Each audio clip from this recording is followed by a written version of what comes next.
da Igreja Assembleia de Deus fez o casamento, mas não podíamos deixar de estar lá com o casal que são nossos irmãos aqui, servem a Deus conosco aqui. Amém? Abra sua Bíblia no Evangelho de Lucas, capítulo 6, apenas um versículo 45. O Américo está aqui conosco. Que alegria ter você aqui, Américo.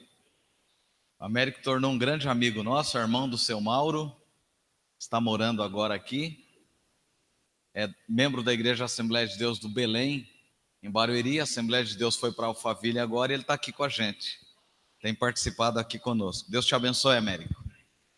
Ore pela saúde do Américo, o Senhor abençoe a saúde dele. Lucas capítulo 6, 45. Vamos ficar de pé para você descansar o banco um pouquinho? 6:45. Lucas 6:45. Provérbios 4, 23. Pastor Ramsés Júnior e eu tivemos uma semana bastante intensa de estudos na Catedral Presbiteriana de São Paulo. Foi uma semana intensa de estudos, começando às 8 da manhã, indo até 9:30 da noite. Foi bem corrido, mas uma semana muito especial de aprendizado quanto à vida pastoral. E esse texto, esse assunto estava no meu coração e em uma das ministrações lá, eu me lembrei desse texto e Deus falou muito comigo, tem falado ao longo da semana comigo nesse texto.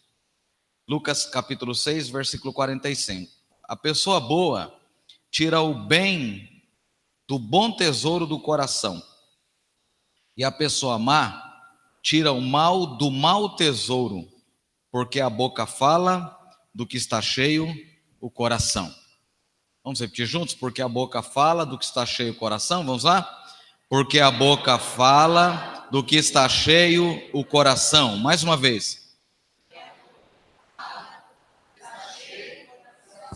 Vou ler o Provérbios 4, 23 em 3 traduções aqui para você. A primeira, corrigida, na Bíblia corrigida. Sobre tudo que se deve guardar, guarda o teu coração, porque dele procedem as fontes da vida. Na NVI, Nova Versão Internacional, acima de tudo, guarde o seu coração, pois dele depende toda a sua vida. Na NTLH, Nova Tradução na Linguagem de Hoje, tenha cuidado com o que você pensa, pois a sua vida é dirigida pelos seus pensamentos. Pode se assentar?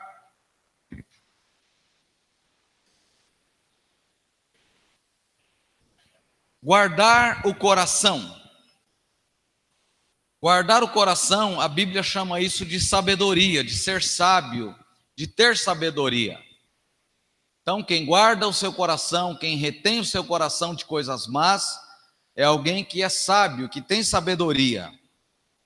E a pergunta que veio ao meu coração ao ler este texto é: diante de tamanha advertência, que decisão eu devo tomar?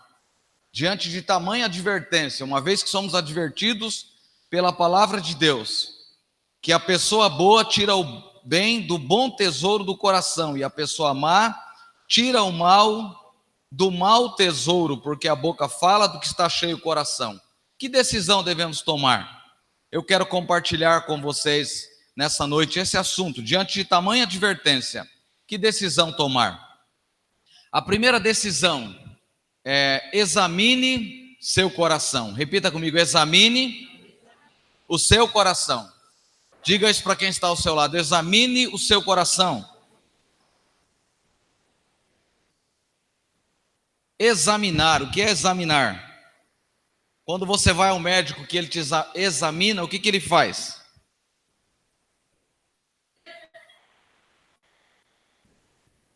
Ele pega lá o instrumento dele lá e escuta o seu coração, coloca nas suas costas, não é isso? Pega aquela reguinha assim, que até hoje eu tenho ânsia de vômito, quando ele coloca assim na garganta, né? Às vezes ele manda você deitar lá e bate na sua barriga, dá uns, né? No ortopedista é diferente, eu estou cheio de parafuso aqui, eu vou lá, às vezes ele pega um martelinho e bate bem em cima assim, né? Então, assim, isso é ser examinado. É engraçado, irmãos, nós precisamos olhar para a Bíblia e ver algumas coisas que são interessantes. E a língua portuguesa ajuda bastante a gente a discernir, a observar algumas coisas da Bíblia. Pode dar uma olhada no versículo de número 45 que lemos em Lucas. A palavra mal aparece com L e aparece com U. O que significa isso, pastor? A boa pessoa tira o bem do bom tesouro do coração, e a pessoa má tira o mal com L, do mal com U, tesouro, porque a boca fala do que está cheio o coração. Bom, a regrinha de mal com L, mal com U, às vezes a gente faz uma confusão, né? E tem gente que perde na prova do Enem porque erra isso, mal com U e mal com L. O que significa isso? Bom, mal com L é oposto de bem. E mal com U é oposto de bom. Então, um é oposto de bem e outro é oposto de bom. Então, eu poderia usar algumas frases assim. Por exemplo, mal com L. Aquela criança era muito mal educada. É mal com L. Aquela criança era bem educada. O contrário é aquela criança era bem educada. O aluno lê e escreve muito mal com L. O aluno lê e escreve muito bem. Mal com L. O que significa isso? A diferença nisso, se a gente olhar para o texto bíblico, toda diferença. E o que mal? Contrário disso, é João, um garoto bom. Maura está sempre de mau humor. Maura está sempre de bom humor. Muda a frase? Mal com L, mal com U, muda totalmente. Porque quando o texto diz para a gente assim, ó, a pessoa boa, a pessoa má, tira o mal do mau tesouro. Quando o texto diz mau tesouro, o último mal aqui do versículo, que é mal com U, está falando de natureza. Ou seja, a nossa natureza não pode ser má. Eu não posso ser mau, a minha natureza não pode ser má, porque a minha natureza está arraigada ou enraizada em Cristo. Quando você lê que aquela criança era muito mal educada, o que significa isso? Que a criança não é educada, por quê? Porque falta a ele ensino. Ser educado é resultado de educação que a gente recebe dos pais, sim ou não? Sim ou não? E quando eu digo assim, João é um garoto mau, ou João é um garoto bom, o que eu digo? O que eu estou dizendo quando eu digo João é um garoto mau?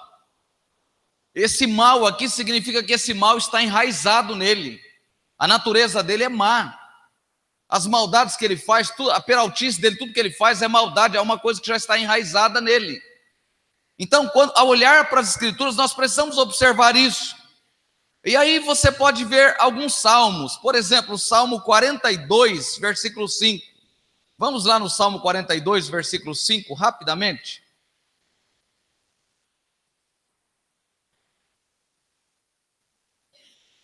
Salmo 42, 5 diz assim: Por que você está abatida, ó minha alma? Por que se perturba dentro de mim? Espere em Deus, pois ainda louvarei a Ele, meu auxílio e meu Deus. O que o salmista faz aqui ao olharmos para este versículo? Ele conversa com a sua alma. Por que está abatida, ó minha alma? E a resposta é essa. Daí ele faz uma segunda pergunta: por que está perturbada dentro de mim? Ou seja, ele está falando de um estado da sua alma. A sua alma está abatida, a sua alma está perturbada. E eu pergunto para você, o salmista aqui não tem esperança em Deus, não tem esperança de salvação? Sim, claro que tem. Mas momentaneamente a sua alma está abatida, a sua alma está perturbada. Ou seja, irmãos, para que o nosso coração glorifique a Deus, para que saia coisas boas do nosso coração, nós precisamos estar sempre perguntando à nossa alma. Dá uma olhada no Salmo 139.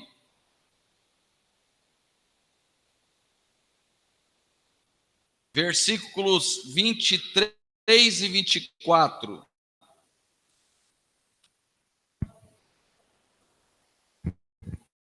Versículo 23, sonda-me, ó Deus, e conhece o meu coração, prova-me e conhece os meus pensamentos, vê se há em mim algum caminho mau, e guia-me pelo caminho eterno. Então, o contrário de caminho mau é caminho bom. E aí a pergunta é, os meus caminhos, bom ou mal? Mal com U aqui. O meu caminho tem sido um bom caminho ou um mau caminho? Para que eu responda isso, eu preciso olhar para dentro do meu coração. É esse exercício que precisa ser contínuo na nossa vida. Ou seja, meu coração parece o coração de Jesus. Ou seja, um coração bom tem origem em Jesus. Um coração bom que passou pelo processo da conversão. Um coração bom é um coração que foi transformado. O salmista exercita isso perguntando: por que está abatido a minha alma? Por que te perturba dentro de mim? Ou seja, é preciso falar conosco mesmo. É preciso conversar com a gente mesmo para descobrir o que está lá dentro. Mas além de conversarmos com a alma, é preciso examinarmos. É o que o texto diz. A pessoa boa tira o bom tesouro do coração, e a pessoa má tira o mal do mau tesouro, porque a boca fala do que o coração está cheio.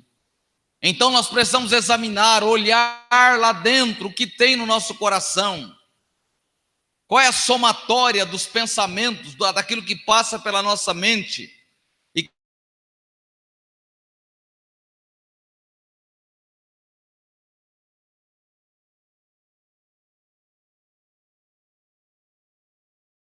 A pensamentos.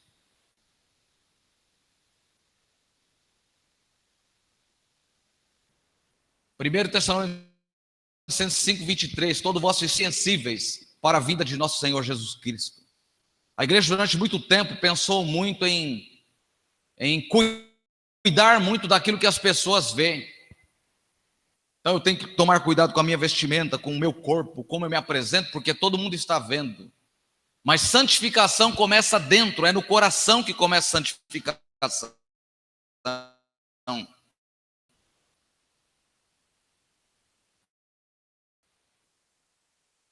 É apenas farisaísmo se eu cuidar do meu estereótipo do lado de fora, se eu não cuidar do lado de dentro do que as pessoas veem, e não cuidar lá dentro daquilo que as pessoas não são capazes de ver.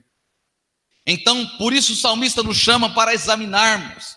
E nessa tradução, na nova linguagem de hoje, o versículo é: sobre tudo que se deve guardar, guarde o seu coração, porque dele procede as fontes da vida. Na linguagem corrigida, na nova tradução, na linguagem de hoje é: tenha cuidado com o que você pensa, pois a sua vida é dirigida pelos seus pensamentos.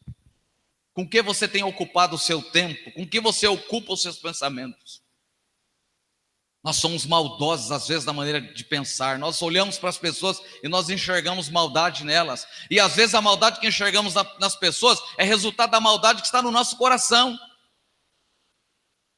Todos nós somos maus. A nossa natureza é pecaminosa.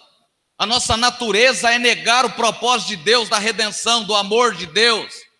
E nós negamos isso o tempo todo da nossa vida. Nós somos salvos, o nosso nome está escrito no livro da vida, mas nós precisamos caminhar olhando para Jesus, autor e consumador da nossa fé. Nós precisamos continuar olhando dentro do coração, não preocupado com aquilo que as pessoas veem. Isso pode ser uma máscara, e chega um tempo em que a nossa máscara pode cair. Nós precisamos olhar para dentro do coração, ver se há em mim algum caminho mau. Não tem retrato maior, irmãos, de alguém que olhou para dentro de si mesmo do que o Salmo 51. Davi comete um gravíssimo pecado. Lá no trabalho em que estávamos, o pregador americano estava ministrando, e ele citou o Salmo 50, ele estava ministrando sobre a vida de Davi, e ele citou algo muito interessante. Ele disse que quando Davi está andando no terraço do palácio, ele olha e vê a Betseba nua na sua casa. Ela não tem em momento algum culpa, ela não fez aquilo para assediá-lo, não havia nada disso. Era comum naqueles dias as pessoas, as mulheres, as pessoas se trocarem e ao se trocar deixar a porta do quarto aberta. Era natural, era comum, era cultura da época. As mulheres iam para o seu quarto e as casas estavam todas no mesmo nível, ninguém conseguia ver dentro do quarto do outro. Mas Davi era privilegiado, o palácio estava acima de todas as casas, e Davi, quando sobe no palácio, e ao olhar do palácio, ele tem a facilidade de ver a Batseba se trocando no seu quarto. Ou seja, não foi ela que o seduziu, foi ele que não guardou o seu coração. E ao não guardar o coração e pecar, adulterar com aquela mulher, ele comete um segundo pecado, que é colocar Urias, o marido de Batseba, que era um soldado leal, que era um soldado fiel a Davi. Ele coloca ele na frente da batalha, ele expõe aquele soldado, e aquele soldado, o resultado disso vocês sabem. Aquele soldado, quando ele recebe a notícia, e pode ver que no mesmo capítulo narra tudo isso, ele deita-se com ela, ele recebe a notícia de que ela se engravidou, e aí ele já começa a montar uma estratégia para se livrar daquela situação. Ele manda chamar Urias. Urias está na guerra, ele traz Urias. Ao chegar, ele manda Urias ir dormir na sua casa. Urias é um soldado, é um valente. Ele diz: eu não posso ir dormir na minha casa se os meus amigos, os outros soldados, a minha equipe, a minha guarnição está lá correndo risco de morte. Eu não posso dormir na minha casa. E ele dorme na frente do palácio, ele deita no chão e dorme.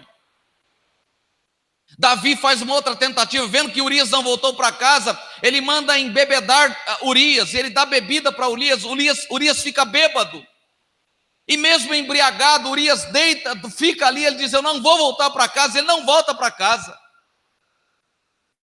E o que Davi faz então? Ele escreve agora uma carta, ele pega essa carta, entrega para o próprio Urias, e nessa carta está dizendo para o comandante do seu exército: coloque ele na frente da batalha, ou seja, coloque ele para morrer. Quando o exército inimigo enfrentar vocês, a primeira pessoa a morrer será Urias.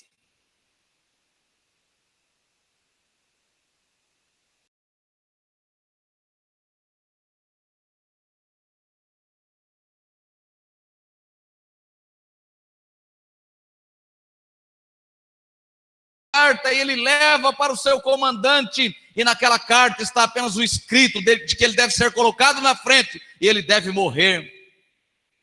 Um soldado muito mais leal do que o seu próprio Senhor. Urias era um soldado, e pode ler o texto bíblico. Urias era heteu, ele não fazia parte do povo de Israel, ele não era judeu. A sua nação era uma nação completamente abominável a Deus, mas ele foi muito mais temente a Davi, que foi o homem segundo o coração de Deus. Mas a coisa mais linda da Bíblia é que ela expõe os seus personagens. Você vai ver alguns personagens da Bíblia, homens que tiveram uma relevância tremenda no cenário bíblico. A Bíblia fala 10 vezes dele. A Bíblia fala 66 vezes de Davi. A Bíblia fala do apogeu de Davi, do auge de Davi, mas a Bíblia também fala da desgraça de Davi. A Bíblia fala do pecado do Davi. A Bíblia fala do pecado de Davi. Quando a palavra nos confronta, Deus tem propósito em mudar a nossa vida, em transformar o nosso coração. Se nós não mudamos o trajeto da nossa vida, a nossa caminhada com Deus, é porque não estamos olhando, não estamos guardando o nosso coração. Guarda o teu coração, porque dele procede as saídas da vida. O que tem passado pelo seu coração, o que passa pelo seu coração como cristão, com 1 ano, com 6 meses, com 1 mês, com 10 anos, com 20 anos, com 30 anos, com 40 anos, com 50 anos, à beira de ir para o céu, o que passa no seu coração, guarda o seu coração, porque dele procede as saídas da vida. O nosso coração não pode ser mau por natureza, porque a minha natureza pecaminosa ficou para trás, a minha natureza agora é enxertada, eu sou videira, a minha vida está enxertada em Cristo Jesus, então não posso caminhar com uma natureza pecaminosa, uma natureza que me afasta e me distancia de Deus.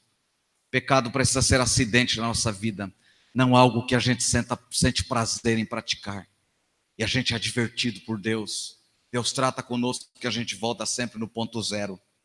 Mas o Salmo 51 é o retrato da misericórdia de Deus. O Salmo 51 é o retrato de alguém que reconhece o seu pecado e se volta para Deus. Compadece-te de mim, ó Deus, segundo a tua benignidade, e segundo a multidão das tuas misericórdias, apaga as minhas transgressões. Lava-me completamente da minha iniquidade e purifica-me do meu pecado, pois eu conheço as minhas transgressões, e o meu pecado está sempre diante de mim. Pequei contra ti somente, e o que fizer mal com U aqui, ó, aos teus olhos, de maneira que serás tido por justo no teu falar e puro no teu julgar. Quando ele diz, fiz o que era mal, o contrário fiz o que é bom. Davi faz o que é desagradável aos olhos de Deus. Eu nasci na iniquidade, em pecado me concebeu minha mãe. Eis que te agradas da verdade no íntimo, está falando de coração, e no oculto me fazes conhecer a sabedoria. Purifica-me com esopo e ficarei limpo, lava-me e ficarei mais alvo que a neve. Faz-me ouvir júbilo e alegria, para que exultem os ossos que esmagaste. Esconde o teu rosto dos meus pecados e apaga todas as minhas iniquidades. Cria em mim, ó Deus, um coração puro, renova dentro de mim, um espírito inabalável. Não me lances fora da tua presença, nem retires de mim teu Espírito Santo. Restitui-me a alegria da tua salvação e sustenta-me com espírito voluntário. Esse voluntário aqui é de voluntarioso, não é alguém que vem para Deus porque foi forçado a vir para Deus, mas é alguém que vem para Deus porque ouviu a palavra, consultou o coração e se volta para Deus rendido, arrependido, disposto a inclinar-se a Ele e dizer, contra ti somente pequei. Esse é o retrato de alguém que sabe que é pecador e se volta para Deus e reconhece e encontra e acha misericórdia em Deus, encontra compaixão nos braços de Deus. Esse texto me faz perguntar a mim mesmo, e eu estendo a pergunta a você, não me isentando da pergunta: como está o seu coração? Então, primeiro passo, examine o seu coração. Amém? Diga de novo para a pessoa que está ao seu lado: não deixe de examinar o seu coração. A segunda coisa que eu aprendo nesse texto é que é preciso guardar o coração. O texto de Provérbios 4:23, sobre tudo que se deve guardar, guarda o teu coração. É a primeira pessoa aqui, é o teu coração. Guarda o teu coração. Diga, faça assim para você. Faça assim para você. Diga o teu nome e fala. Fala o teu nome e diga, guarda o teu coração. Ramsés, guarda o teu coração. Não é Jonas, guarda o seu coração. Não, é a primeira pessoa. Ramsés, guarda o teu coração. Por que eu devo guardar o meu coração? Porque dele procede as fontes, as saídas da vida.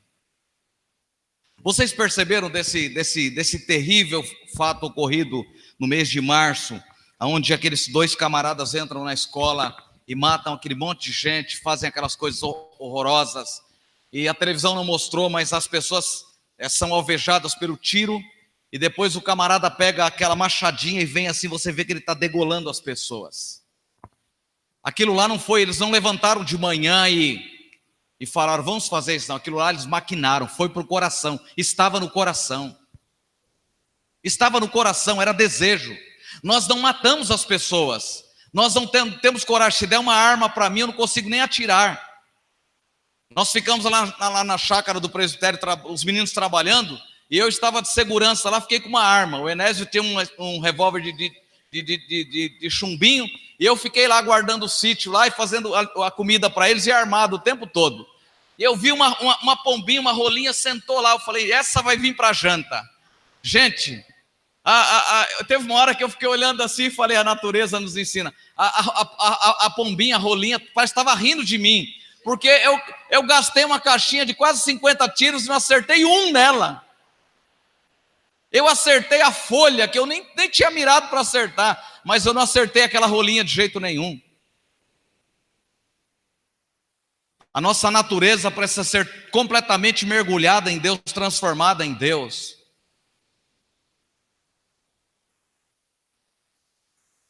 Ao olhar para uma mulher e cobiçá-la, eu não olho para uma mulher e a cobiço porque eu estou precisando de uma mulher. Porque se eu fizer isso, eu nego que eu tenho uma mulher na minha casa. Ao olhar para uma mulher e cobiçá-la ou tentar cobiçá-la, eu faço isso porque a natureza pecaminosa está impregnada no meu coração.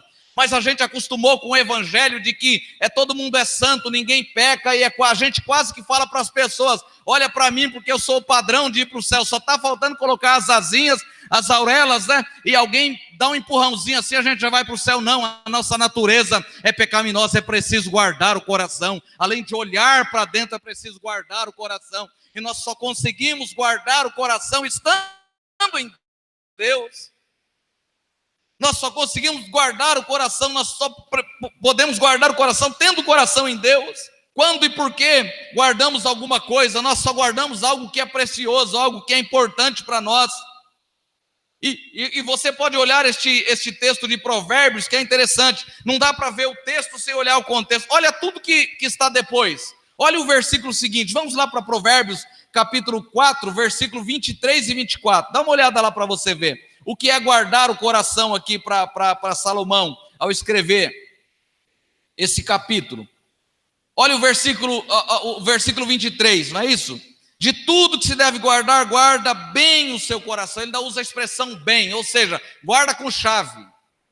Coloca onde ninguém consegue pegar a chave. Só você e o Espírito Santo tem a chave do seu coração. E aí o que vem depois? O que é guardar o coração para Salomão? Ele diz assim, afaste de você a falsidade da boca.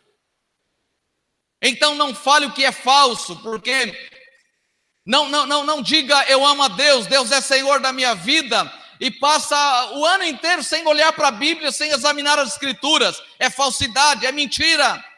Então para o escritor aqui, guardar o coração é se afastar da mentira, da falsidade. Mantenha-se longe da perversidade, não seja perverso.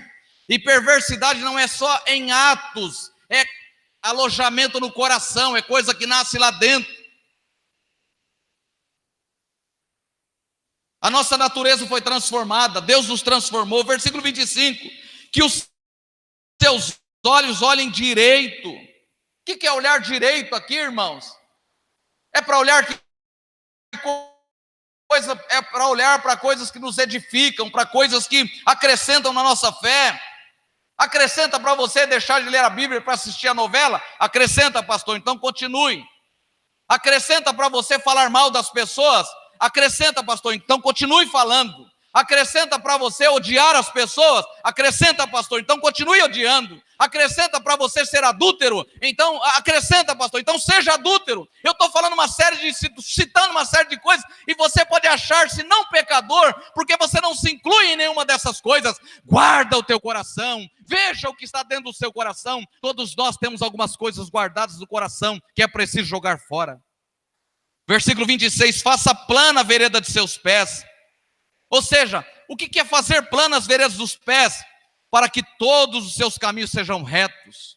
Ou seja, ande em retidão, não faça curvas na sua caminhada cristã, na sua caminhada com Deus. E o versículo 27, não se incline nem para a direita nem para a esquerda. Afaste os seus pés do mal. Então o que é guardar o coração, irmãos? O que é guardar o coração? É manter-se longe da perversidade, olhos que olhem para Deus, pés que andam na direção certa, na direção de Deus, caminhos sem curva, ou seja, caminhos retos. Gente que não é levado por nada, nem por ninguém, não se inclinem, nem para a direita, nem para a esquerda. O salmista diz: tenho colocado a minha confiança em Deus, e eu não vou temer o que me possa fazer os homens. Esse colocar a confiança em Deus é profundo.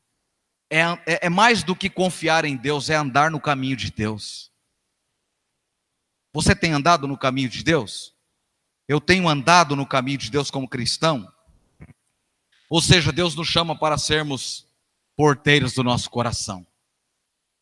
Agora diga para quem está ao seu lado: Deus te chama para ser porteiro do seu coração. Guardar o coração é ser porteiro do coração. Quando cada uma dessas advertências baterem a porta do nosso coração, nós devemos conversar com ele. Lembra lá do salmista conversando com a alma? Por que está batido a minha alma? Por que te perturbas dentro de mim? A fala dele com a sua própria alma, a conversa dele com ele mesmo. Não tem outro personagem, ele está conversando com ele mesmo. Ele está fazendo uma alta e profunda análise da sua vida. Ele está olhando e dizendo: por que eu estou ansioso, preocupado? Por que eu estou desesperado? Por que eu estou aflito? Por causa dos inimigos? Por causa disso, por causa daquilo? Por que está abatido a minha alma? Por que te perturbas dentro de mim? Às vezes nós não temos que conversar com ninguém, nós precisamos conversar conosco mesmo. Então ele pergunta, quando alguma coisa bater, quando você analisar o seu coração, olhar para dentro do seu coração, é ser o porteiro do seu coração, você olhar. Faça pergunta, quando estiver entrando alguma coisa que está descendo para o seu coração, você pergunta: você é amigo ou inimigo? Se é amigo, pode ficar. Se é inimigo, está fora, em nome de Jesus. Tem coisas que guardamos no coração que nunca deveria ter descido para lá. E é engraçado olhar para o texto bíblico. Se você não for o porteiro do seu coração, logo você terá que ser o faxineiro do seu coração. Se a gente não guardar o coração, não for porteiro para não deixar entrar coisas ruins, e só o Espírito Santo em nós nos capacita para isso, nós vamos ser faxineiro. E faxineiro aqui eu não quero usar para diminuir quem trabalha com isso, não é nada disso. Mas pensa que o faxineiro pega coisas terríveis. Já parou para pensar que o camarada, quando passa dia 25 de dezembro, no ano novo, lá pedindo uma caixinha, é mais do que merecido a caixinha da gente dar para eles? Eles fazem coisas, eles pegam coisas que nós não temos menor coragem de pegar, porque eles são faxineiros. Se você começar a deixar descer muita coisa para o seu coração, você vai ter que fazer o papel do faxineiro, tirar coisas lá de dentro que vão dar trabalho para tirar. Então, não espere ser faxineiro do coração. Seja porteiro do seu coração. Não deixe coisas ruins descer para o seu coração. Não espere que as pessoas vão te aplaudir, vão te amar, vão te elogiar. Não espere que as pessoas vão te agradar o tempo todo. Não espere que você vai ser unanimidade. Não espere ser estrela. Não espere nada disso. Nós precisamos estar em Deus e confiar em Deus, seguro de que eu e ele somos a maioria. Você, se estiver andando nos caminhos de Deus, você e Deus é maioria. Aleluia. Diga: eu e Deus sou maioria. Isso aqui eu não estou dizendo para diminuir a unidade, não. Jesus diz lá em João capítulo 17: eu serei conhecido, as pessoas vão me conhecer quando vocês estiverem unidos. Unidade está na agenda de Deus, a igreja, a família, o corpo de Cristo precisa estar unidos. Mas eu quero dizer, eu só consigo estar unido com o Jonas, unido com o Antônio Marcos, se primeiro eu estou unido em Cristo, unido com Deus. Então guarda o seu coração, porque se você não for porteiro, logo você será faxineiro. Se for amigo, vai encher. Se for amigo, ao consultar o coração, e se for amigo que está batendo a porta do nosso coração, ele vai trazer paz ao nosso coração. Mas se for inimigo, ele vai atrapalhar, ele vai estragar a nossa caminhada com Deus. No século IV, houve um homem chamado Evagrio. São chamados pais do deserto. São homens que foram para o deserto, largaram a cidade, largaram todo mundo e foram viver uma vida profunda de relacionamento com Deus. Uma vida de contemplação, uma vida de fidelidade, de amor a Deus. Ele disse o seguinte: ou somos porteiros do coração, ou logo seremos faxineiros. o que tenho permitido entrar no meu coração? É a pergunta que eu devo fazer. O desejo, a tendência ao pecado está dentro de nós, mas a prateleira está sempre do lado de fora. A natureza pecaminosa está dentro de nós. Uma vez eu vi um pastor, Alejandro Buyon, pregando, e ele disse o seguinte: nós temos 2 leões dentro de nós, 2. Diz assim: se nós dermos comida para a carne e nós alimentarmos ela, a gente vai ficar fortão, bem carnal. Mas se ao invés de alimentar a carne, a gente alimentar o Espírito, que é a essência de Deus em nós, nós vamos nos sobressair, nós vamos vencer a carne, vencer a nossa natureza, a nossa própria vontade. Amém? A qual leão você está alimentando? Esse texto fez essa pergunta para mim. A terceira e última coisa: você precisa alimentar o seu coração. Filipenses capítulo 4, versículo 8. Finalmente, irmãos, tudo que é verdadeiro, tudo que é respeitável, tudo que é justo, tudo que é puro, tudo que é amável, tudo que é de boa fama, se há alguma virtude, se há algum louvor, se existe algum louvor, seja isso o que ocupe o coração de vocês, ou a mente de vocês. Diante do que Deus está nos falando, a pergunta deve ser: que cardápio eu tenho oferecido ao meu coração? Quem é o nutricionista da minha vida? Quem tem nutrido o meu coração? Quem tem alimentado o meu coração? O diabo não pode ser, porque é impossível que a gente seja cristão, nascido de novo, batizado, participa da ceia do Senhor, e o diabo esteja tendo influência na nossa vida e dando comida na boca da gente. É impossível. Ou o Espírito Santo nos alimenta, a nossa carne, a nossa natureza pecaminosa, humana, caída, está nos alimentando. Então Deus te chama nessa noite não para ser ouvinte, mas para ser praticante da palavra. Que dieta você está oferecendo ao seu coração? Não precisa muito esforço para encher o coração de entulho.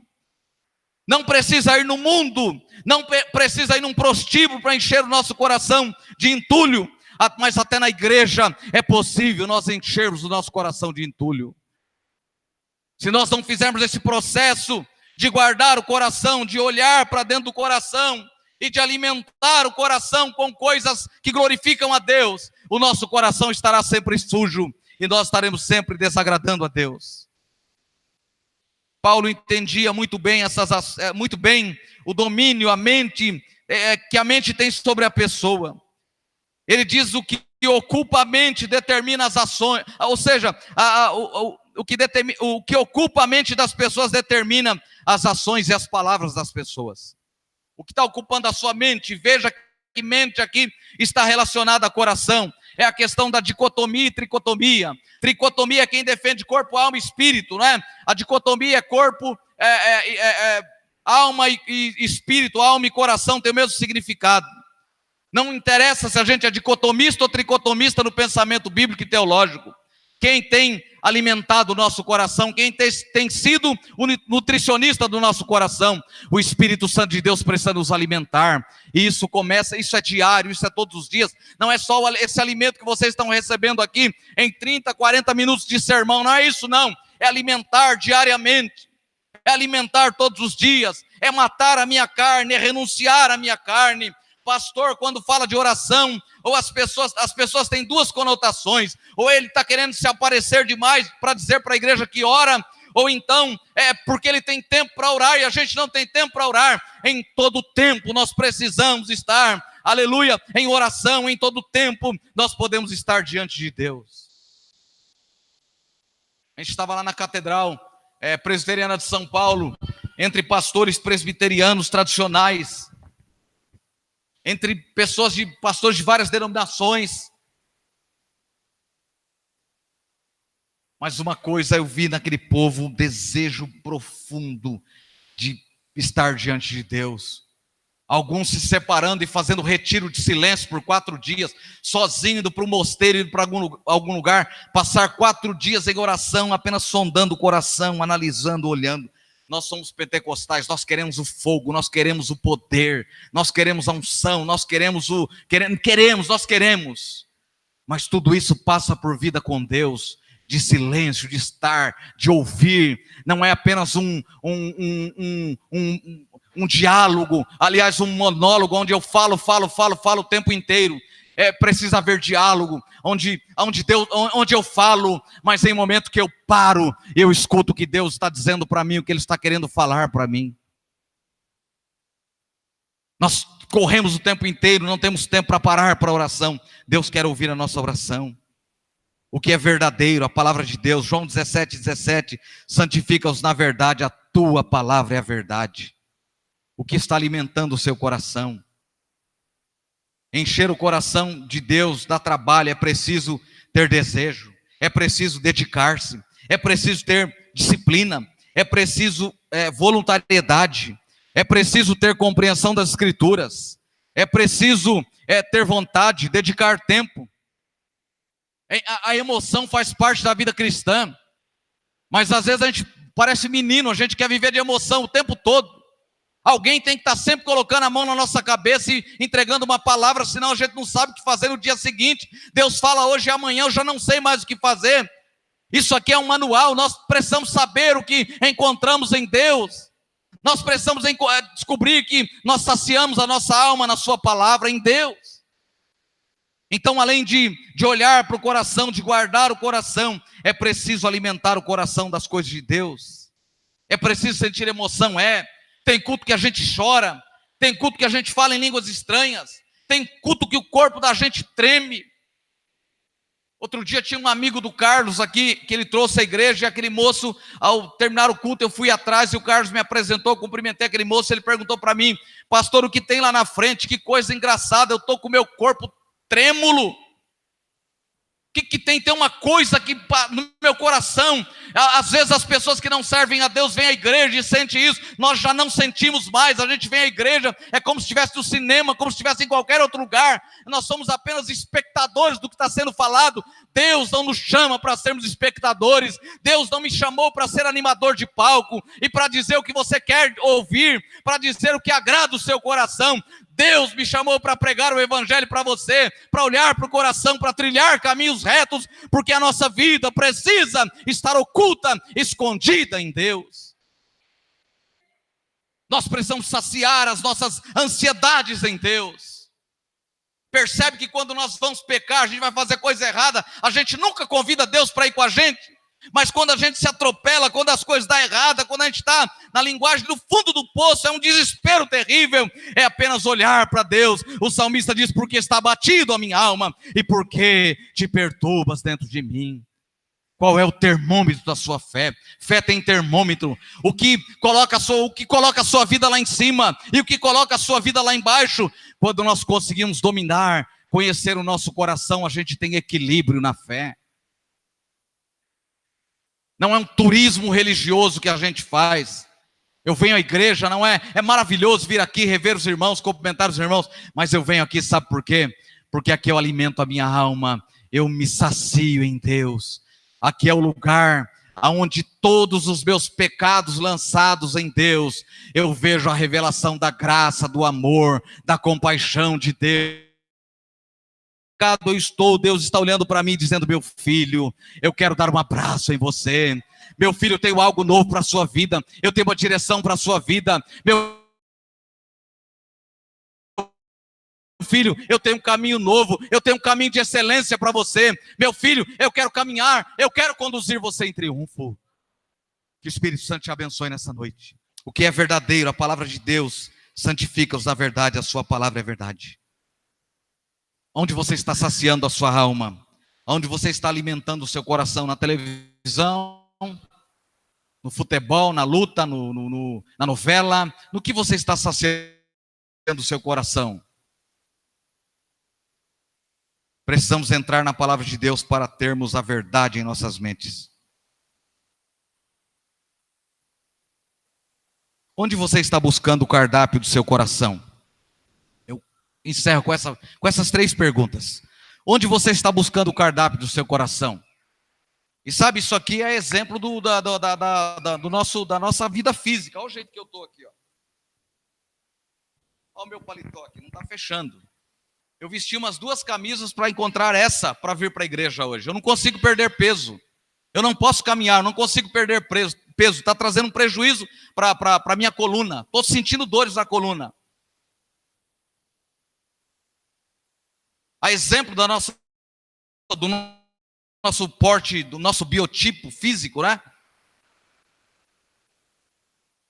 Família de pastor, mulher de pastor é muito exposto às vezes, né? Mas a Sônia outro dia fez um exame, a médica falou, você está com triglicéride, está com não sei o quê, está faltando ferro no sangue, você precisa equilibrar a sua alimentação, não comer isso, não comer aquilo, não comer aquilo. Você precisa fazer caminhada. Aí a Sônia correu 8 quilômetros. 3 vezes por semana, 8 quilômetros. E foi caminhando, perdeu peso para valer. Passou mal um dia em casa, levantou de manhã, o corpo dela ficou cheio de manchas roxas. Parecia que eu tinha dado uns beliscão nela, o corpo inteiro. Corremos para o médico. Chegou lá o doutor lá da Igreja Batista de Alphaville nos atendeu. Que presente de Deus foi encontrar aquele médico. E ele começou a conversar com ela, a Sônia chorando. Já tinha olhado lá no professor Google lá e tinha falado que aquilo outro, não sei o que lá, dava leucemia. Tá lá a Sônia chorando. E eu olhando, falando, Sônia, para com isso, esse Google não sabe de nada. Ele sabe algumas coisas, né, Presidente Tremers? Não sabe de tudo. E aí, a gente passa com o médico fala, você não está vendo, Sônia, como que é a sua mãe? Como que é a sua... Foi perguntando. Eu falei, minha sogra andando assim, dá para tirar o raio-x dela e tal, é magrinho, não sei o quê.